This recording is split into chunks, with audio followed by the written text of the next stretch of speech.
تھے مہر علی کتھے تیری ثنا۔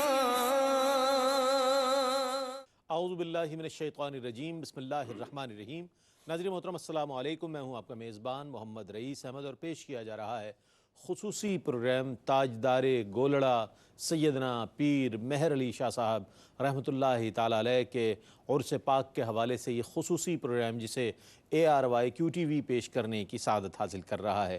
ARYQTV کا اہل اللہ اور ان کی تعلیمات سے جو تعلق ہے اور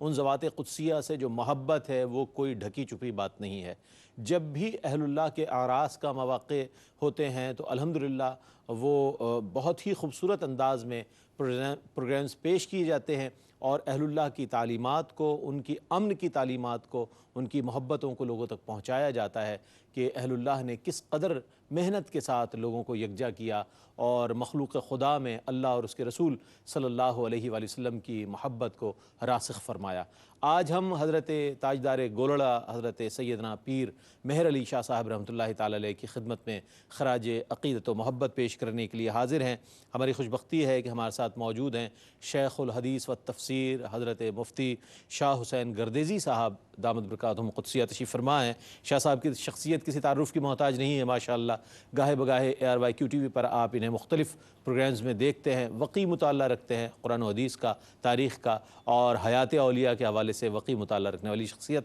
تشریف فرمائیں شاہ صاحب، السلام علیکم ورحمۃ اللہ۔ وعلیکم السلام ورحمۃ اللہ۔ آپ کے ساتھ تشریف فرمائے ہیں حضرت علامہ مفتی احسن نوید نیازی صاحب۔ مفتی صاحب ماشاءاللہ ایک بہت ہی عمدہ مطالعہ رکھنے والی شخصیت ہیں، قرآن و حدیث کے حوالے سے بھی، تاریخ اسلام کے حوالے سے بہت عمدہ گفتگو فرماتے ہیں۔ تشریف فرمائیں، السلام علیکم ورحمۃ اللہ۔ وعلیکم السلام ورحمۃ اللہ وبرکاتہ۔ حضرت یہ فرمائیے گا، جب بھی کسی شخصیت کے حوالے سے ہم بات کرتے ہیں تو اس شخصیت کی ولادت، ان کے آبائی پس منظر کے حوالے سے، ان کے گھرانے اور ان کے خاندان کے آباء و اجداد کے بارے میں ضرور جانا جاتا ہے۔ تو میں چاہوں گا کہ آج کے اس پہلے پروگرام کے پہلے سوال کی صورت میں آپ کی خدمت میں یہ گزارشات پیش کروں گا، فرمائیے کچھ۔ بسم اللہ الرحمن الرحیم۔ بات یہ ہے کہ آدمی کی شناخت جن چیزوں سے ہوتی ہے ان میں سر فہرست آدمی کا خاندان ہے۔ حضور اکرم صلی اللہ علیہ وبارک وسلم نے یہ بات بتاتے ہوئے کہ آدمی کی شناخت آدمی کا خاندان ہوتا ہے، آپ نے اپنا نسب بیان فرمایا۔ واہ واہ اور یہ بات ارشاد فرمائی کہ میں ہمیشہ اعلیٰ جگہ پہ رہا واہ۔ اور اللہ جل جلالہ نے اولاد اسماعیل میں سے جو ہے نا مجھے رکھا، اور جو بہتر تھا اللہ نے مجھے اس میں رکھا۔ پھر اولاد اسماعیل سے میں قریش میں آیا، قریش سے میں بنو ہاشم میں آیا۔ حضور اکرم صلی اللہ علیہ وبارک وسلم نے یہ بات اسی لیے ارشاد فرمائی ہے کہ آدمی کی شناخت میں اس کے نسب کی بڑی اہمیت ہے۔ حضرت سیدنا پیر مہر علی شاہ صاحب رحمۃ اللہ تعالیٰ علیہ کا نسب جو ہے وہ ہر لحاظ سے اعلیٰ ہے کہ آپ حسنی بھی ہیں، حسینی بھی ہیں۔ کیا بات ہے کہ حضور اکرم صلی اللہ علیہ وبارک وسلم کے لخت جگر ہیں دونوں، یعنی کہ حضرت امام حسن علیہ السلام مرج البحرین جی ہاں، اور امام حسین علیہ السلام۔ تو گویا یہ نسب کے لحاظ سے ایک جامع شخصیت ہے۔ واہ واہ واہ۔ حضرت سیدنا پیر مہر شاہ صاحب رحمۃ اللہ تعالیٰ علیہ حضرت شیخ عبد القادر جیلانی رضی اللہ تعالیٰ عنہ کی اولاد میں سے ہیں۔ اب مسئلہ یہ ہے کہ آپ جو ہے نا ہر آدمی کو دیکھتے جائیں تو وہ ایک سے بڑا جو ہے نا وہ اوپر موجود ہے۔ تو حضرت شیخ عبد القادر جیلانی رضی اللہ تعالیٰ عنہ کی ایک شناخت ہے اس دنیا میں، بالکل، اور پوری دنیا میں ان کو جانا جاتا ہے، پہچانا جاتا ہے۔ جہاں پر بھی مسلمان آباد ہیں تو وہ ان کو جانتے بھی ہیں، ان کا ذکر بھی کرتے ہیں اور ان سے محبت بھی کرتے ہیں۔ بالکل۔ حضرت سیدنا پیر مہر شاہ صاحب رحمۃ اللہ تعالیٰ علیہ حضرت شیخ عبد القادر جیلانی رضی اللہ تعالیٰ عنہ کی نسل سے ہیں، اور پھر آپ کے آباء و اجداد جو ہے ساڈورا ضلع امبالہ سے نقل مکانی کر کے آپ گولڑا میں پہنچے۔ تو آپ کے پردادا جو ہیں حضرت سید روشن دین صاحب، وہ گولڑا میں پہنچے، گولڑا شریف انہوں نے مطلب وہاں پر پہنچے تو ان کی وجہ سے اس کو اہمیت ملی۔ پھر ان کے صاحبزادے تھے اور سیدنا پیر مہر شاہ صاحب کے دادا تھے، ان کا نام تھا سید غلام الدین شاہ، اور پھر آپ کے والد ماجد تھے، ان کا نام تھا سید نظر الدین شاہ۔ ان میں سے ہر ایک جو ہے وہ اپنی خوبی رکھتا ہے، اپنا جمال رکھتا ہے، اپنی روشنی رکھتا ہے اور اپنا رنگ رکھتا ہے۔ کیا بات۔ حضرت سیدنا پیر مہر علی شاہ صاحب رحمۃ اللہ تعالیٰ علیہ ان جگمگاتی شخصیتوں کی نسل سے ہیں، ان کی اولاد سے ہیں۔ خون رسول ان کے رگ و ریشے میں داخل ہے. وہ کہتے ہیں میرو وفا طرز و ادا آل ابا کی, ہرگز نہ کہیں گے کہ ہم اچھا نہیں کرتے. تو گویا سیدنا پیر میں شاہ صاحب رحمۃ اللہ تعالیٰ علیہ اس بات کو بہت اہمیت سے بیان فرما رہے ہیں کہ ہم بنو فاطمہ ہیں اور ہمارے اندر جو ہے وہ حضرت سیدۃ النساء فاطمہ الزہرا رضی اللہ تعالیٰ عنہ کا خون جو ہے وہ گردش کر رہا ہے. حضرت سیدنا پیر میں شاہ صاحب رحمۃ اللہ تعالیٰ علیہ وہاں پر پیدا ہوئے گولڈن شریف کی زمین پر, اور وہیں پلے بڑھے. اور پھر جب وہ علم کی بات آئی تو جیسے علم کے لیے نقل مکانی ہوتی ہے, مطلب سفر ہوتا ہے, اور حضرت شیخ سعدی نے بھی کہا ہے دیگر از پیش قطع عرض کہ علم کے لیے آپ کو جو ہے اس کے اصول کے لیے سفر کرنا ضروری ہوتا ہے. تو حضرت سیدنا پیر میں شاہ صاحب رحمۃ اللہ تعالیٰ علیہ نے مقامی طور پہ علم حاصل کیا اور پھر اس کے لیے سفر کیا. لیکن آپ کی پیدائش سے پہلے کچھ صورتحال ایسی پیدا ہو گئی تھی کہ لوگوں کو ایک احساس ہونے لگا تھا کہ کوئی بڑی شخصیت جو ہے وہ اس شہر میں پیدا ہونے والی ہے. حضرت سیدنا پیر میں شاہ صاحب رحمۃ اللہ تعالیٰ علیہ کی پیدائش سے پہلے خانقاہ میں ایک مجذوب آ کے وہ آباد ہو گیا, ٹھہر گیا, اور وہ ہر وقت جو ہے نا وہ آواز لگاتا تھا کہ پہلے میں, پہلے میں, پہلے میں. حضرت سیدنا پیر میر شاہ صاحب رحمۃ اللہ تعالیٰ علیہ جب پیدا ہوئے تو وہ فقیر جو ہے, وہ مجذوب جو ہے, وہ آپ کے دروازے پہ پہنچ گیا اور اس نے مطالبہ کیا کہ نو مولود کی زیارت مجھے کرائی جائے. سو حضرت سیدنا پیر میر شاہ صاحب رحمۃ اللہ تعالیٰ علیہ کی زیارت اس کو کرائی گئی, اور اس نے فوجی سلام آپ کو پیش کیا اور کہا السلام علیکم یا ولی یا مجدد. یہ کہہ کہ وہ رخصت ہو گیا اور پھر وہ کبھی گولڈن شریف میں دیکھا نہیں گیا. کیا بات ہے, کیا کہنا ہے, کیا کہنا ہے. ناظرین گرامی, حضرت پیر مہر علی شاہ صاحب رحمۃ اللہ تعالیٰ علیہ کی ولادت باسعادت کے حوالے سے بات ہوئی, اور یقیناً جب اہل اللہ اس دنیا میں تشریف لاتے ہیں تو بڑی بڑے واقعات ان کے لیے نقل کیے جاتے ہیں, اور وہیں سے آغاز ہو جاتا ہے کہ لوگوں کے دلوں میں ان کی محبت جو ہے وہ نظر آنی شروع ہو جاتی ہے. اب بات کریں گے, آپ کے خاندانی پس منظر کے حوالے سے بات ہوئی, آپ کی ولادت باسعادت کے حوالے سے. مفتی صاحب, میں آپ سے جاننا چاہوں گا کہ حضرت پیر صاحب قبلہ رحمۃ اللہ تعالیٰ علیہ نے تحصیل علم کے لیے کیا کوششیں کی, علمی ذوق آپ کا بہت بلند تھا, اس حوالے سے کن علماء اور مشائخ سے آپ کی ملاقاتیں ہوئیں اور آپ نے ان سے استفادہ کیا, کچھ فرمائیے گا. بسم اللہ الرحمن الرحیم. صلی اللہ علیہ حبیب سیدنا و مولانا محمد وعلی آلہ وصحبہ وبارک وسلم. حضرت پیر سید مہر علی شاہ صاحب رحمہ اللہ,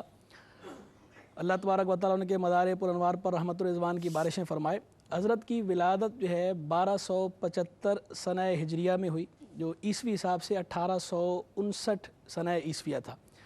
تو ولادت کے بعد تھوڑی عمر میں ہی قرآن شریف پڑھانے کے لیے ان کو آپ کے والد ماجد اور آپ کے والد ماجد کے ماموں اور آپ کے پہلے پیر و مرشد حضرت پیر سید فضل الدین شاہ صاحب رحمہ اللہ, انہوں نے آپ کو مدرسے کی جو درس گاہ تھی, جو خانقاہ تھی, وہیں پر ہی قرآن مجید فرقان حمید پڑھانے کے لیے بٹھا دیا ناظرے کے لیے, اور اردو فارسی کی تعلیم کے لیے آپ کو مدرسے بھیجا جاتا تھا. تو قرآن مجید فرقان حمید آپ کا ذوق علمی بچپن سے یعنی ایسا تھا, قرآن شریف آپ نے ناظرہ پڑھنا شروع کیا اور ساتھ ہی ساتھ آپ نے اس کو حفظ کرنا شروع کر دیا. روز کا جو سبق ہوتا تھا وہ آپ ناظرہ پڑھنے کے ساتھ ساتھ یاد بھی کر لیتے تھے. یعنی جب آپ نے ناظرہ قرآن مجید فرقان حمید مکمل کیا تو آپ نے حفظ بھی مکمل کر لیا. اللہ اکبر, اللہ اکبر, یہ آپ کی ایک امتیازی وہ ہے حیثیت. دوسرا شان آپ کی یہ دیکھیں کہ اس کے بعد جب اردو فارسی کی بنیادی تعلیم آپ نے مدرسے سے حاصل کی تو اس کے بعد وہیں خانقاہ پر ہی ایک ہزارہ ضلع ہزارہ کے ایک عالم تھے مولانا غلام محی الدین صاحب رحمہ اللہ, ان کو جو ہے وہ پیر سید فضل الدین شاہ صاحب رحمہ اللہ نے مقرر فرمایا پیر صاحب کی تعلیم کے لیے, ابتدائی تعلیم صرف و نحو کے لیے, عربی فارسی کے لیے. تو اب انہوں نے جب پڑھانا شروع کیا تو پیر صاحب خود فرماتے ہیں کہ میں اتنا چھوٹا تھا کہ ایک دن انہوں نے مجھ سے پوچھا کہ کیا تم مطالعہ کر کے آتے ہو؟ تو مجھے مطالعہ کا مطلب نہیں معلوم تھا کہ اسے کیا کہتے ہیں, لیکن میں نے ڈر کی وجہ سے استاد صاحب سے پوچھا نہیں. میں نے سوچا کہ شاید مطالعہ کہتے ہیں زبانیں یاد کرنے کو, تو میں نے اگلے دن سے سبق زبانی یاد کرنا شروع کر دیا. تو سارا طویل سبق میں استاد صاحب کو زبانی سناتا تھا, وہ بڑے حیران ہوتے تھے. ایک دن کیا ہوا, کہنے لگے ہم جو ہے وہ ایک نحو کی بڑی مشہور کتاب ہے, متن ہے نحو کا قطر النداء کے نام سے, علامہ ابن ہشام انصاری رحمہ اللہ کا, 8ویں صدی ہجری کے بزرگ ہیں. تو وہ متن جو ہے وہ آپ کو مولانا غلام محی الدین صاحب پڑھا رہے تھے. تو جس نسخے سے وہ پڑھا رہے تھے وہ نسخہ جو ہے وہ کرم خوردہ تھا, کیڑا لگا ہوا تھا اسے ایک جگہ سے. تو اب جب وہاں پہنچے تو استاد صاحب نے فرمایا کہ یہ جو عبارت ہے نا یہاں کی, یہ آپ نے کل مجھے سنانی ہے. تو پیر صاحب نے کہا استاد صاحب یہ تو ہاں کیڑا لگا ہوا ہے، تو جو عبارت موجود ہی نہیں ہے وہ میں کیسے سناؤں گا؟ سنا دوں؟ تو استاد صاحب نے فرمایا مجھے کچھ نہیں پتا، اللہ، میں جو ہے کل آپ سے سنوں گا، کل اگر آپ کو عبارت یاد نہ ہوئی میں آپ کو سزا دوں گا۔ تو پیر صاحب فرماتے ہیں کہ میں جو ہے وہ آبادی سے دور جو ہے وہ ایک درخت کے نیچے بیٹھ کے سبق یاد کیا کرتا تھا، تو بولا میں وہیں چلا گیا، جا کے میں نے بڑا سر مارا، کوشش کی، سوچا، غور و خوض کیا، لیکن کچھ سمجھ نہ آیا۔ ظاہری بات ہے کیڑا لگا ہوا تھا، وہاں عبارت موجود ہی نہیں ہے، تو کیسے سوچ سے کیسے آئے گی؟ تو کہتے ہیں اچانک نا یہ سب جب میں جو ہے وہ ظاہری اسباب کے اعتبار سے میں جو ہے وہ جب مایوس ہوا ایک طرح سے، اب خالق کے اسباب کی طرف توجہ کیا، کہتے ہیں میں نے سر اٹھایا، یا اللہ تو جانتا ہے، تجھے تو علم ہے کہ یہ کیا عبارت ہے، اگر تو مجھے عبارت بتا دے تو میں کل استاد کی سزا سے بچ جاؤں گا۔ تو پیر صاحب نے جیسے ہی یہ اللہ کی بارگاہ میں استغاثہ کیا، تو اللہ کی بارگاہ میں عرض کی، تو فوراً ہی آپ کہتے ہیں کہ درخت کے پتوں میں سبزی مائل عبارت نمودار ہے، کہتے ہیں میں نے یاد کر لی، جیسے ہی میں نے یاد کی وہ غائب ہو گئی۔ بولے میں نے فوراً ہی جا کے استاد صاحب کو سنایا کہ یہ عبارت ہے۔ اب استاد صاحب نے شبہ تھوڑا ان کو لاحق ہوا کہ نہیں یہ کیسے ہے، ایسے نہیں ہوگی۔ پیر صاحب کہتے ہیں میں نے ان سے اصل بات تو نہیں بتائی کہ میں نے یوں دیکھا ہے، میں نے اس کو پردے میں رکھا، لیکن میں نے ان سے یہ ضرور کہا کہ استاد صاحب اگر مصنف بھی قبر سے اٹھ کے آ کے کہہ دے کہ عبارت غلط ہے تو بھی میں نہیں مانوں گا، عبارت یہ صحیح ہے۔ کیا بات ہے، کیا تو آپ کے استاد مولانا محی الدین صاحب رحمہ اللہ وہ اسی دن راولپنڈی شہر گئے، جا کر انہوں نے کتاب کا جو صحیح نسخہ تھا مکمل اس سے عبارت کو ٹیلی کیا، موازنہ کیا، عبارت ہو بہو ویسی نکلی جیسے پیر صاحب فرما رہے تھے۔ کیا بات ہے، وہ بہت حیران ہوئے، بڑا انہوں نے آ کر اعتراف کیا اور کہا کہ صحیح ہے۔ اسی طرح سلسلہ چلتا رہا یہاں تک کہ کافیہ تک کی جو کتب ہیں آپ نے مولانا غلام محی الدین صاحب رحمہ اللہ سے ہی پڑھی۔ اب پیر صاحب ظاہری بات ہے جب پیر صاحب کی جلالت شان ایسی تھی، آپ کا ماشاءاللہ ذہن رسا، اب آپ سوالات قائم کرتے تھے تو آپ کے جو استاد ہیں وہ سوالات کے جوابات اس طرح نہیں دے پاتے تھے، تو وہ خود ہی ایک دن آ کر جو ہے انہوں نے آپ کے والد ماجد یعنی حضرت اجی صاحب کہا جاتا تھا پیر صاحب کے، ان سے فرمایا، اور آپ کے جو پیر و مرشد ہیں پہلے پیر سید فضل الدین شاہ صاحب رحمہ اللہ، ان دونوں سے آ کر مولانا غلام محی الدین صاحب نے کہا کہ حضور صاحبزادہ صاحب جو ہیں ان کو اللہ نے اتنا ذہن رسا اور اعلیٰ دماغ عطا فرمایا ہے کہ ایک تو وہ سبق سارے کا سارا زبانی یاد کر لیتے ہیں، حفظ کر لیتے ہیں، دوسرا وہ ایسے دقیق سوالات قائم کرتے ہیں کہ مجھ سے جواب نہیں بن پاتے، میں مطمئن نہیں کر پاتا، تو میں سمجھتا ہوں کہ اب انہیں کسی بڑے استاد کی ضرورت ہے، کسی اور فاضل استاد کی ضرورت ہے، تو آپ انہیں کسی اور فاضل استاد کے سپرد کریں۔ پیر صاحب فرماتے ہیں کہ میں وہاں سے نکلنے کے بعد میں نے سوچا کہ اب جو ہے نا میں کہیں اور جاؤں، تو کہتے ہیں نواح کے علاقوں میں 3 درس جو قریبی علاقے تھے وہاں 3 درس اس وقت مشہور تھے، تو کہتے ہیں میں چل پڑا کہ ان میں سے کسی ایک طرف جاتا ہوں، تو بولے میں جو راستے میں ٹیلا آتا تھا، ٹیلے پہ چڑھا تو میں نے دیکھا کہ جو نا تینوں طرف جو ہے وہ بلکہ عورتوں نے کپڑے دھو کے سکھانے کے لیے دھوپ میں لٹکائے ہوئے تھے،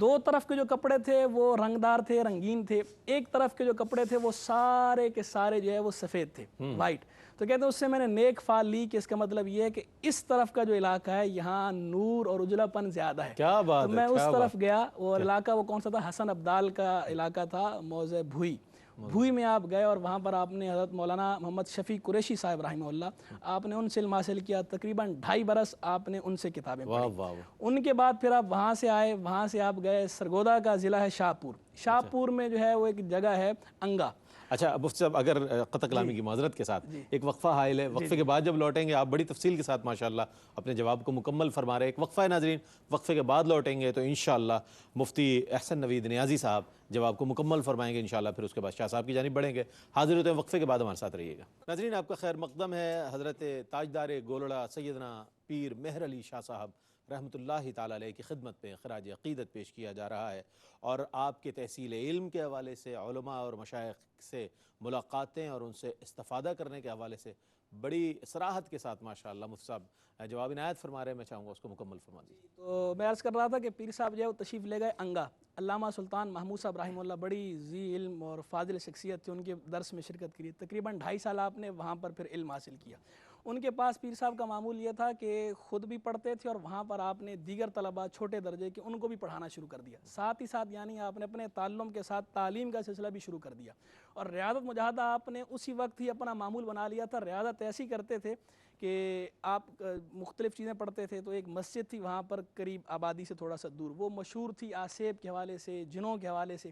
تو لوگ شام کے وقت وہاں جاتے نہیں تھے، لیکن پیر صاحب جو روزانہ رات کو عشاء کی نماز کے بعد وظائف وہیں جا کے پڑھتے تھے، پھر آ کر جو ہے وہ اپنا مطالعہ کرتے تھے، اور فرماتے تھے میں اسی لیے وہاں جاتا ہوں، بولا مجھے کوئی شوق نہیں ہے لیکن جاتا ہے اسی لیے کہ مجھے کچھ وظائف بلند آواز سے پڑھنے ہوتے ہیں، تو میں کہتا ہوں لوگوں کو تکلیف نہ ہو، وہ جگہ سنسان ہے، کسی کو تکلیف نہیں ہوگی۔ قصیدہ غوثیہ کے عامل تھے پیر صاحب کا، ایک جو ہے نا مجھے اس کو کرامت بھی آپ کہہ سکتے ہیں، کہتے ہیں قصیدہ غوثیہ کے وہاں پر عامل تھے ایک صاحب، تو لوگ ان کی بڑی عزت کرتے تھے۔ ایک دن پیر صاحب انگا کی مسجد میں بیٹھے ہوئے تھے، تو وہ عامل صاحب آ گئے، سارے لوگ ان کو دیکھ کر تعظیماً کھڑے ہو گئے، پیر صاحب بیٹھے رہے، تو عامل صاحب کو غصہ آیا کہ بھئی یہ بچہ کھڑا نہیں ہوا، باقی سب کھڑے ہو گئے، تو اس نے جو ہے وہ پیر صاحب کو دیکھ کر کہا وہ لڑکے کیا تم مجھے نہیں جانتا، پڑھوں قصیدہ؟ تو پیر صاحب نے برجستہ فرمایا تم قصیدہ پڑھو، میں قصیدے والے کو بلاتا ہوں۔ یہ دیکھ کر عامل صاحب پہ کیفیت طاری ہو گئی، انہوں نے فوراً معذرت کرتے ہوئے جو ہے وہ آپ کے پاؤں کو چھوا، پاؤں کو ہاتھ لگایا، کیا مقام و مرتبہ، انگا میں ہی آپ رہتے ہوئے، آپ پیر صاحب فرماتے ہیں ایک دفعہ سماع موتا پہ گفتگو چل رہی تھی، پیر صاحب نے فرمایا کہ اگر سلیقے سے کوئی اہل برزخ کو پکارے تو وہ ضرور سنتے ہیں، ضرور جواب دیتے ہیں۔ فرماتے ہیں جب میں انگا میں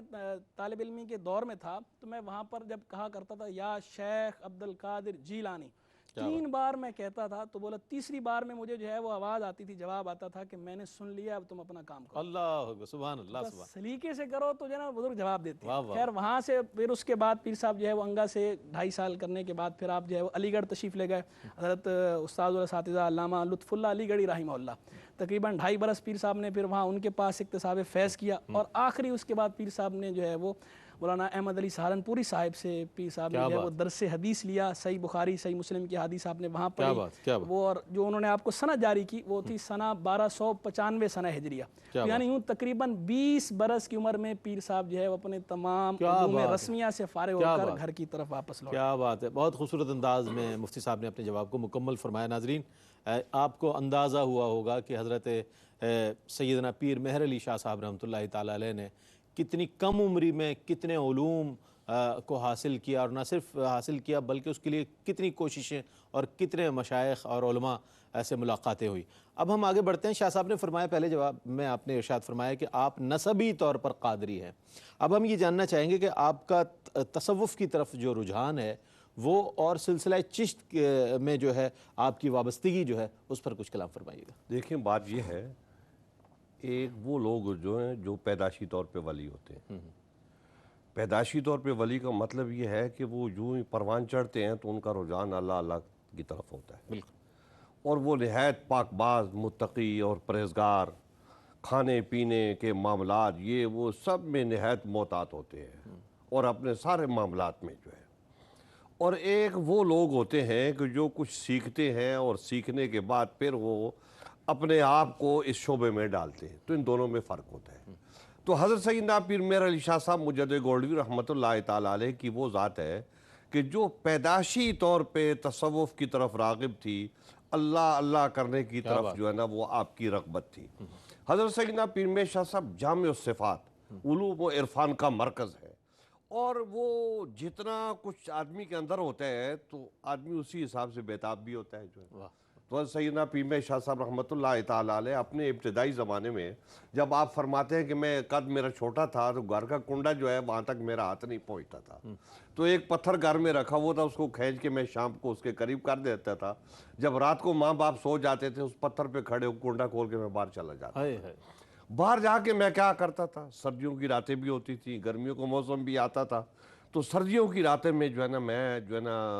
وہ باہر آ کے جو ہے نا جہاں جنگل میں آتا اور یہاں اللہ اللہ کرتا، اور مختلف جگہوں پہ بیٹھ کے جو ہے نا یاد الہی میں جو ہے وہ مصروف رہتا۔ کیا بات، اور پھر حدت جو ہے نا جسم کے اندر یاد الہی جو ہے ذکر جو ہوتا ہے یہ حدت پیدا کرتا ہے، گرمی پیدا کرتا ہے۔ حضور اکرم صلی اللہ علیہ وبارک وسلم کدو مبارک کا جو استعمال کرتے تھے زیادہ، اس کی ایک وجہ علماء کرام یہ بھی بیان کرتے ہیں کہ وہ ٹھنڈا ہوتا ہے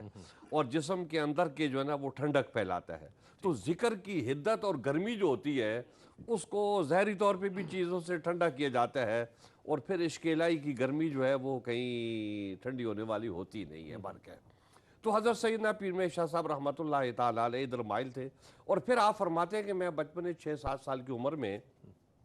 میں نے خواب میں دیکھا کہ شیطان جو ہے وہ پہلوان کی صورت میں میرے سامنے آ گیا، بات چیت ہوئی، ہم دونوں کی کشتی آ گئی۔ تو جب کشتی آ گئی تو میں دیکھتا کہ جو ہے نا وہ کبھی میں غالب آنے لگتا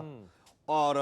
کبھی جو ہے نا وہ شیطان غالب آنے لگتا. تو پھر میں اللہ کی طرف رجوع کرتا اور لا حول ولا قوت الا باللہ العلی العظیم پڑھتا تو میں اس کے اوپر جو ہے نا وہ غالب آ جاتا. تو حضرت سیدنا پیر مہر شاہ صاحب رحمۃ اللہ تعالیٰ علیہ کی یہ ساری باتیں یہ اس بات کی غمازی کرتی ہیں کہ آپ پیدائشی ولی تھے اور فطرت کے حساب سے آپ تصوف کی طرف مائل تھے. اب جب حضرت پیر فضل الدین صاحب بڑے نامی گرامی آدمی تھے, ایک ہمارے علاقے کے بزرگ تھے وہ خواجہ عبد الرحمن چھوروی ہری پور کے تھے تو وہ حضرت اخوند سواد کے پاس گئے. حضرت اخوند عبد الغفور سواد جو ہے ان کے پاس گئے, ان کو سلسلہ قادریہ میں مرید ہونے کا بہت شوق تھا.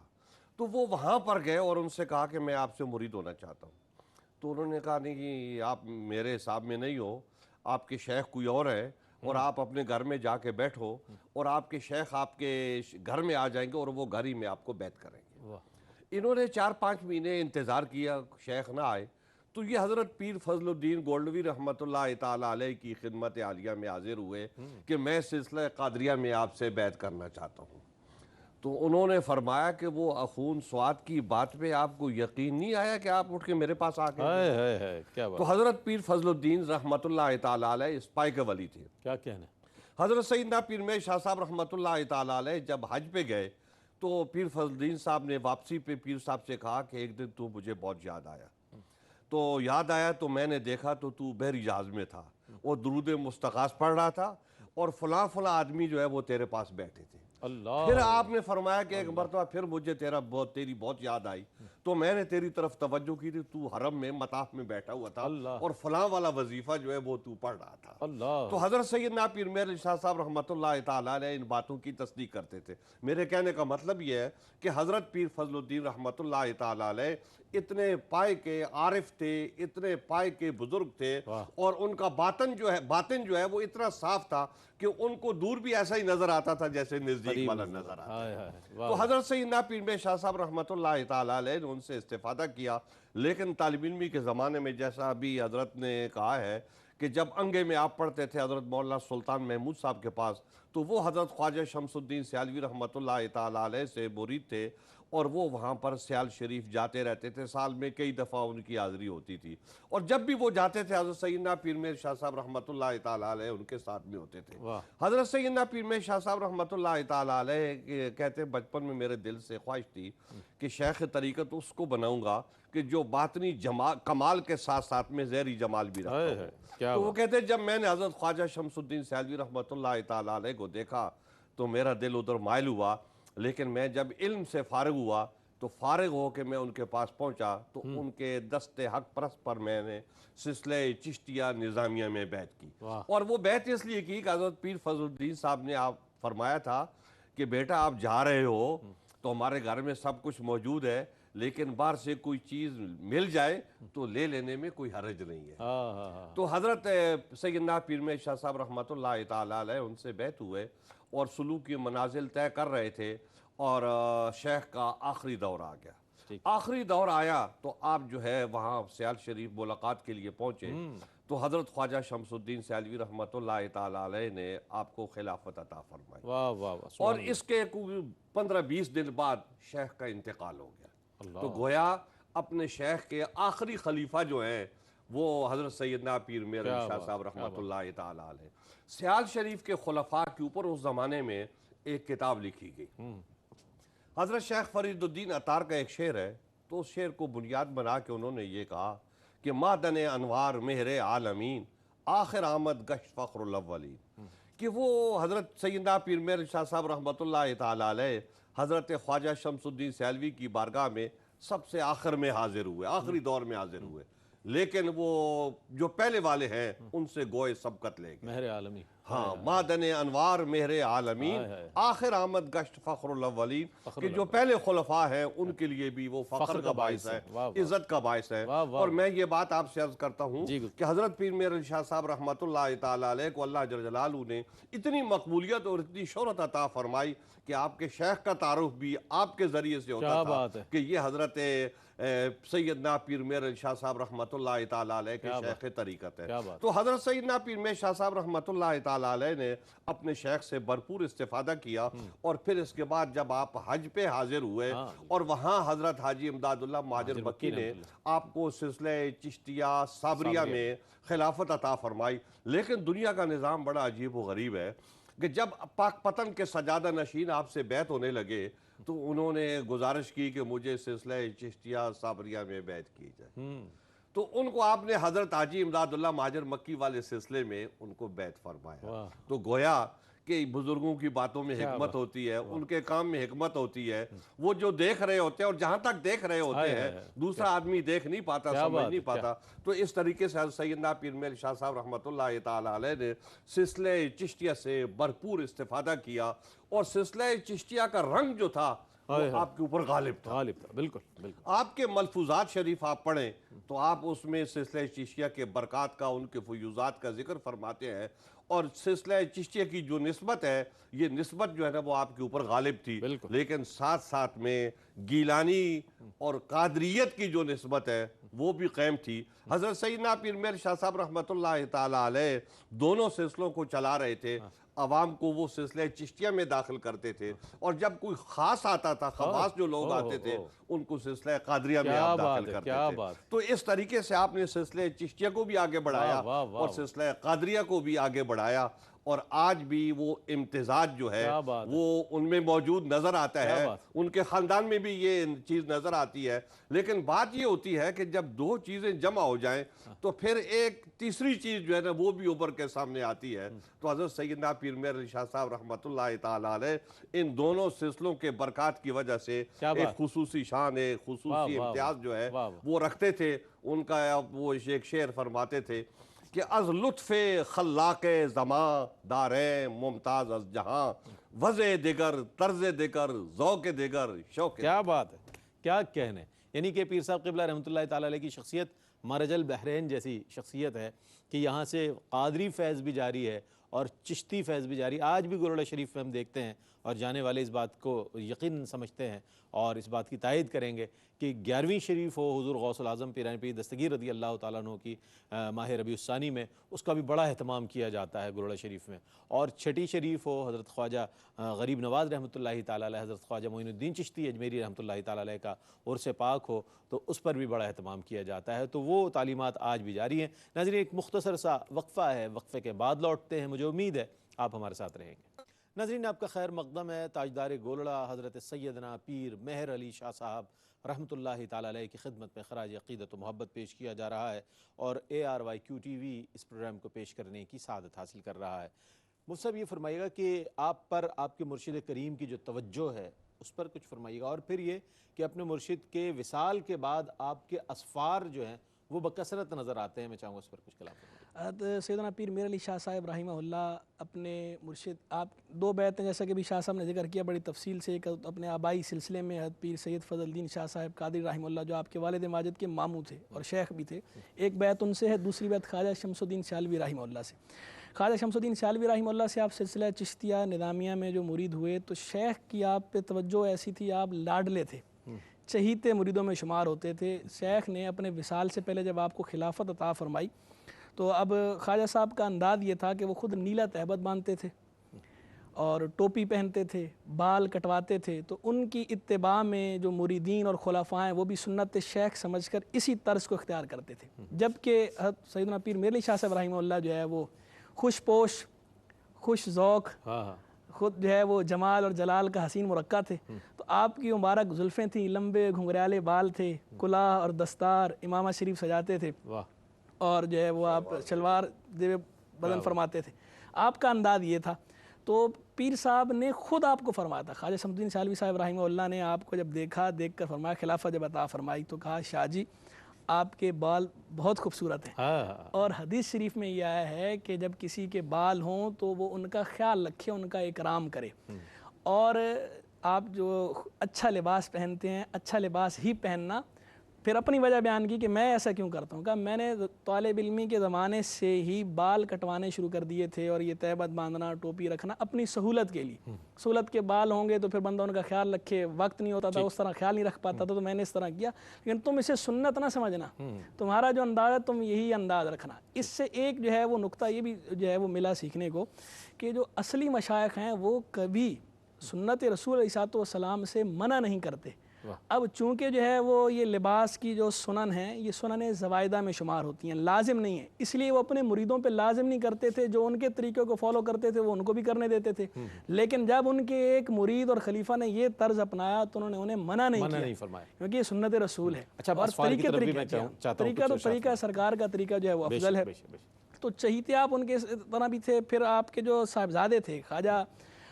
محمد دین سیالوی صاحب, آپ کے پیر صاحب کے جو صاحبزادے ہیں, وہ بھی آپ سے بہت پیار محبت کا سلوک فرماتے تھے. بڑے محبت بھرے آپ کو خطوط لکھا کرتے تھے. تو ایک مرتبہ جو ہے آپ ہر سال عرس پہ بھی پیر صاحب کے جاتے تھے, تو ایک بار آپ عرس پہ جو ہے وہ بیماری کی وجہ سے آپ نے چاہا کہ میں جو ہے وہ عذر پیش کروں, تو آپ نے عریضہ بھیجا, خط لکھا کہ حضور میں بیمار ہوں, اس دفعہ نہیں آ پاؤں گا.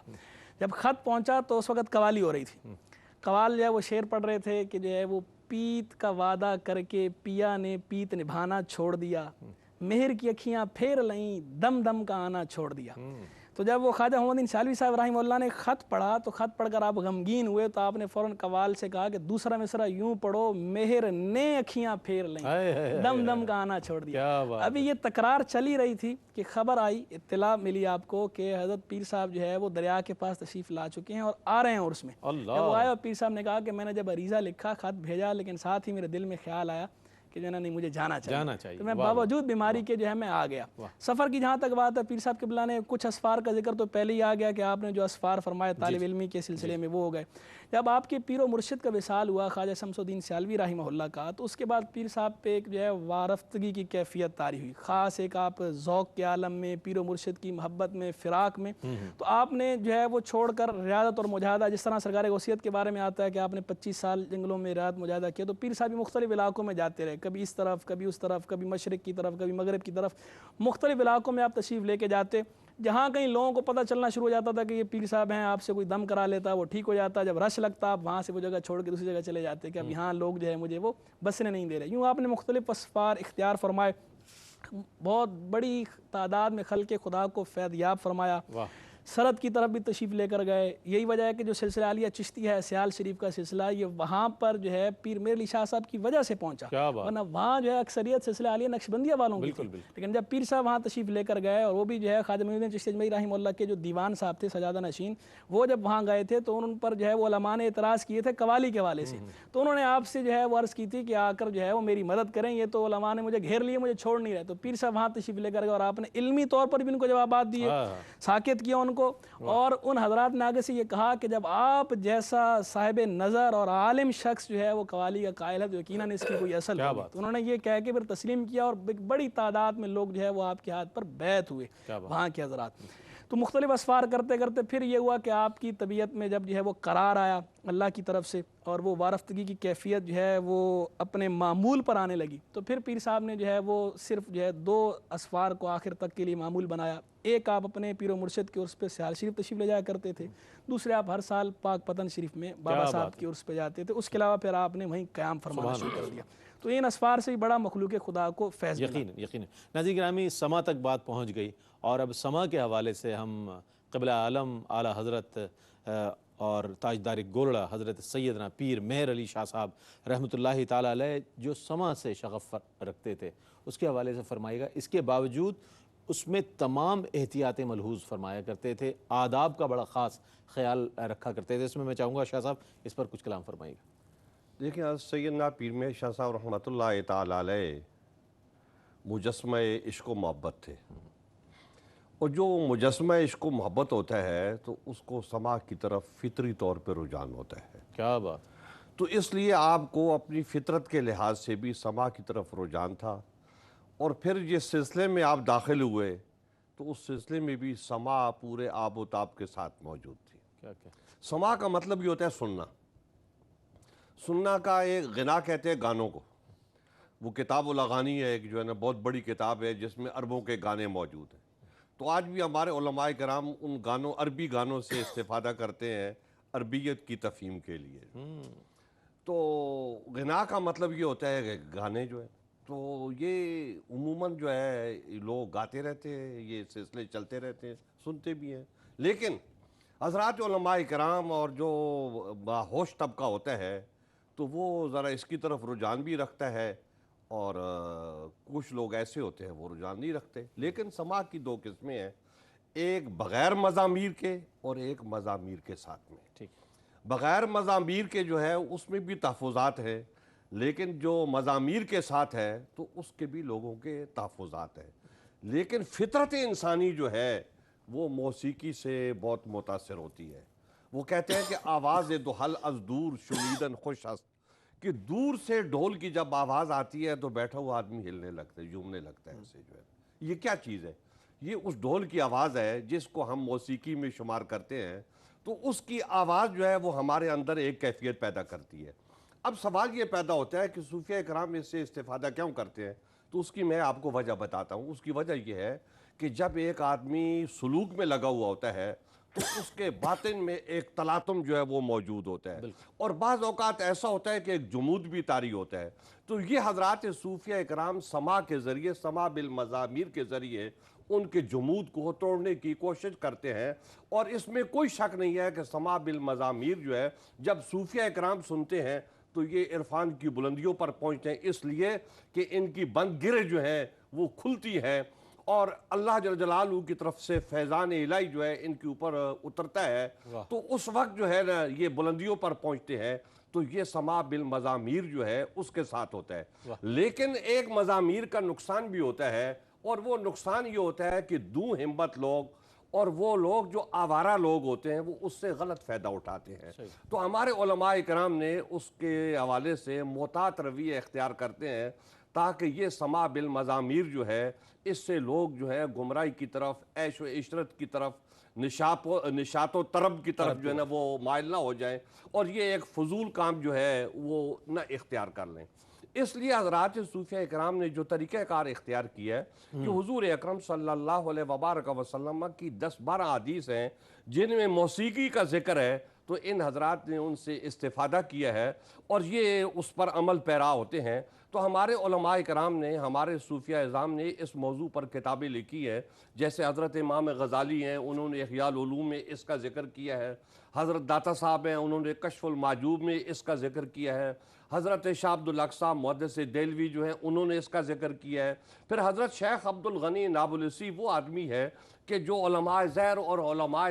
تصوف جو ہیں ان میں برابر کی جو ہے نا حیثیت رکھتے ہیں، تو انہوں نے بھی اس موضوع پر جو ہے نا وہ قلم فرسائی کی ہے اور اس کے آداب وغیرہ وہ ساری چیزیں بیان کی ہیں۔ ہمارے استاد گرامی حضرت مولانا عطا محمد بندیالوی رحمۃ اللہ تعالی علیہ نے اس موضوع پر جو کتاب لکھی ہے اس کا نام ہے قوالی کی شرعی حیثیت، اور اس میں انہوں نے صوفیہ کے سماع کو مستحب قرار دیا ہے۔ اسی طریقے سے ہمارے ہاں ماضی قریب کے ایک بزرگ عالم حضرت مولانا سید احمد سعید شاہ صاحب کاظمی رحمت اللہ تعالی علیہ کی بھی وہ ہستی ہے، تو انہوں نے بھی اس سماع کو جائز قرار دیا ہے اور اس کے حق میں انہوں نے کتاب بھی لکھی اور دلائل بھی دی ہیں۔ تو علماء اسلام میں جو بڑے لوگ ہیں، جو مرج البحرین ہیں، جو ادھر بھی ہیں اور ادھر بھی ہیں، تو ان کا یہ ہے، ہاں وہ علماء کرام جو ایک طرف ہوتے ہیں، علماء زہر میں شمار ہوتے ہیں، تو ان کے ہاں صوفیہ کرام کے بہت سارے معمولات کے خلاف شدت موجود ہوتی ہے۔ جیسے حضرات صوفیہ کرام ہیں، ان کو شروع زمانے سے وجدات ہے۔ حضرت شیخ عبد القادر جیلانی رضی اللہ تعالیٰ عنہ اپنے وجد کی بات کرتے ہیں، وہ کہتے ہیں ایک دن مجھے ایسی کیفیت طاری ہوئی، وجد میں آیا تو میں نے دوڑنا شروع کر دیا، دوڑتا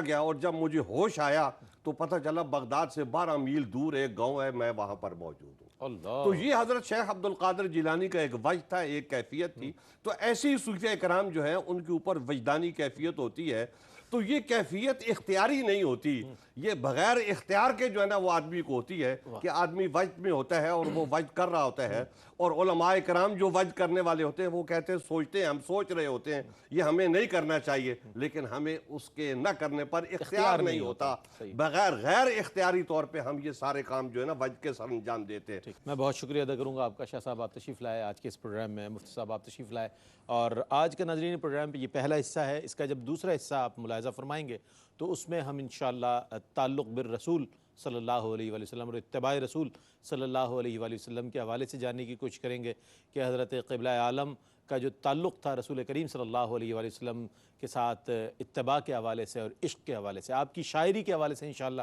ڈسکس کیا جائے گا اس میں، اور آپ کے وصال تک کے جو احوال ہیں اس کو انشاءاللہ شامل کریں گے۔ آج یہ پہلا پروگرام پیش کیا گیا، میں ایک بار پھر دونوں کا شکر گزار ہوں کہ آپ دونوں مہمانان گرامی یہاں تشریف لائے۔ اس کے ساتھ ہی ناظرین اپنے میزبان محمد رئیس احمد کو اجازت دیجیے، اللہ حافظ۔ کتھے مہر علی کتھے تیری ثنا، کتھے مہر علی کتھے تیری ثنا، گستاخ اکھیں کتھے جا